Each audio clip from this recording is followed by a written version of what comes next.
यहाँ इंफ्रास्ट्रक्चर का long term growth के लिए आपको मालूम है 2004 से 2014 हम तो विपक्ष में रहे हैं। आखिरी बजट जब दिया था यूपीए सरकार ने 2 लाख करोड़ इंफ्रास्ट्रक्चर के लिए उनका टोटल बजट था। आप सोचिए आज से 11 साल पहले 2 लाख करोड़ यूपीए का बजट था, ये सड़क बनाने में, रेलवे लाइन बनाने में, बाकी जो जितना इंफ्रास्ट्रक्चर बनाने में। अब सोचिए इस बार लगभग 12.5 लाख करोड़ इस बार दिया गया है। मैं खुद बहुत करीब से मैंने देखा है। मैं जब चुनाव लड़ा, गाड़ी खरीद के मैं दिल्ली से 5 गाड़ी लेकर के अरुणाचल प्रदेश जा रहा था। बिहार को क्रॉस करने में 3 दिन लगा मुझे। 1991 में बनारस से गया होते हुए, ये मध्य बिहार से होते हुए किशनगंज से मुझे बंगाल पहुंचना था। 3 दिन लगा उस समय। अभी आप बिहार का एक कोने से दूसरे कोने 1 दिन में आराम से पहुंच सकते हैं। तो ये जो दो अटल जी ने जो एक प्रधानमंत्री ग्राम सड़क योजना चलाया था, उसके अलावा इस देश में कोई बड़ा कार्यक्रम नहीं था। आज तो ये जो 12.5 लाख करोड़ का जो कैपिटल एक्सपेंडिचर जो इस बार दिया है, उसका बहुत बड़ा इसका शेयर जो है वो बिहार के लिए होने वाला है। जो मैंने आपको शुरू में बताया, जो यहाँ कॉरिडोर, एक्सप्रेस हाईवे, रेलवे का कॉरिडोर, आप राजमार्ग का कॉरिडोर, बुद्धिस्ट सर्किट, अन्य टूरिज्म सर्किट जो खोलने वाले हैं, ज्यादातर ये जो 12.5 लाख करोड़ जो लागत होगा वो पूर्वोत्तर और पूर्वी भारत में होगा। यानी कि बिहार, बंगाल, ऊपर का आंध्र प्रदेश, झारखंड और पूर्वोत्तर भारत, ये जो पूर्वी भारत में इसका सबसे ज्यादा लागत होने वाला है। तो इसलिए आज मैं पटना में आपके बीच में आया है, तो हमारे लिए, पटना के वासियों के लिए और बिहार वासियों के लिए ये बहुत खुशखबरी है। इसलिए बजट सुनने के बाद कुछ लोग भूल गया होगा, इसलिए मैं सोचा कि फिर एक बार आपके माध्यम से लोगों तक ये संदेश हम पहुंचाया जाए कि ये बजट में बिहार और हमारे पूर्वी भारत के लिए कितना बड़ा कदम उठाया गया है। उसके बाद में इस बार एक नया कॉन्सेप्ट लेके आया है बजट में। पहले हम लोग बोलते थे बड़ा शहर ग्रोथ इंजन होता है, जैसे पटना, बनारस, लखनऊ, कलकत्ता या मुंबई, चेन्नई वगैरह। इस बार के बजट में जो बीच वाला है, 10 लाख 20 लाख बीच का जो जनसंख्या वाला शहर है, टायर 2, टायर 3, इन शहरों को विकसित भारत का ग्रोथ इंजन बनाने का फैसला किया गया है। और ये गांव और बड़ा शहर, जैसे पटना और गांव, इस बीच में जितना भी शहर आता है या और भी अलग अलग जगह में, क्योंकि टायर 2 और 3 टाउन मेरे ख्याल से हमारा देश में सबसे ज्यादा उत्तर प्रदेश और बिहार में है। टायर 2 और टायर 3 शहरों का संख्या बिहार और यूपी में सबसे ज्यादा है। तो जब टायर 2, टायर 3 को ग्रोथ इंजन बनाना, मतलब वहां का सारा व्यवस्था, सिविक एम्यूनिटी से लेकर के वेस्ट से पावर जनरेट करना, टैक्स रेट घटाया गया है। और जो पेशेंट्स है, हमारे जो बीमार वर्ग जो हो जाते हैं, उनके लिए, जैसे कैंसर जैसे खतरनाक बीमारी है, उनके लिए जो दवाई जरूरत है, उस दवाई में पूरा कटौती किया गया है, उसका इंपोर्ट ड्यूटी को कटौती किया गया है, ताकि हमारे दवाई बहुत सस्ता में प्राप्त कर सके। उसके अलावा हमारा स्किलिंग के लिए, युवाओं का युवाओं का स्किलिंग के लिए, स्किलिंग मतलब जो आप सेल्फ एम्प्लॉयमेंट कर सकते हैं, अपना आप इंटरप्रेन्योरशिप करके अपना पैरों पर खड़ा कर सकते हैं। विकसित भारत के लिए आप जो भी आपका क्षमता के अनुसार इधर हो जाओ, आप काम कर सकते हैं। उसके लिए स्पेशल मैन पावर ट्रेनिंग देने के लिए विशेष सुविधा कॉर्पोरेट मित्र का इस बार कॉन्सेप्ट लॉन्च किया गया है। स्पेशली ये छोटे शहरों में 2 टायर 3 टायर, पटना नहीं, इससे छोटे छोटे शहरों में इसको लाभ मिलेगा। वहां जो गांव से और बड़े शहर के बीच में जो टायर 2 टायर 3 शहर होते हैं, वहां इसका लाभ मिलेगा।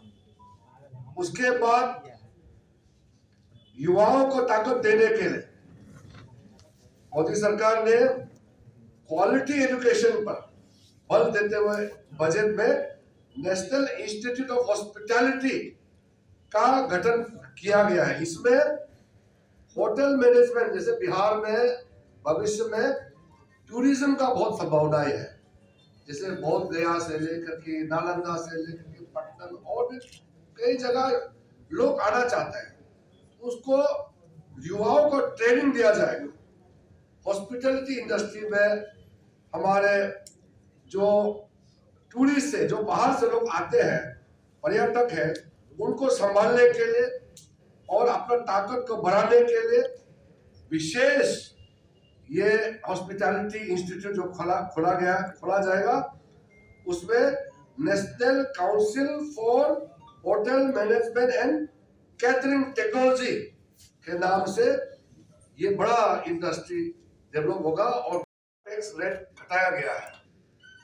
और जो पेशेंट्स है, हमारे जो बीमार वर्ग जो हो जाते हैं, उनके लिए, जैसे कैंसर जैसे खतरनाक बीमारी है, उनके लिए जो दवाई जरूरत है, उस दवाई में पूरा कटौती किया गया है, उसका इंपोर्ट ड्यूटी को कटौती किया गया है, ताकि हमारे दवाई बहुत सस्ता में प्राप्त कर सके।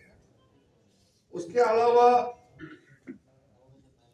हमारा स्किलिंग के लिए युवाओं का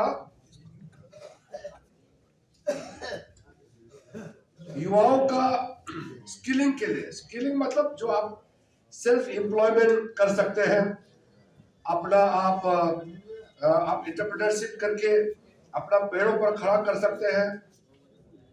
विकसित भारत के लिए आप जो भी आपका क्षमता के अनुसार इधर हो जाओ, आप काम कर सकते हैं। उसके लिए स्पेशल मैन पावर ट्रेनिंग देने के लिए विशेष सुविधा कॉर्पोरेट मित्र का इस बार कॉन्सेप्ट लॉन्च किया गया है।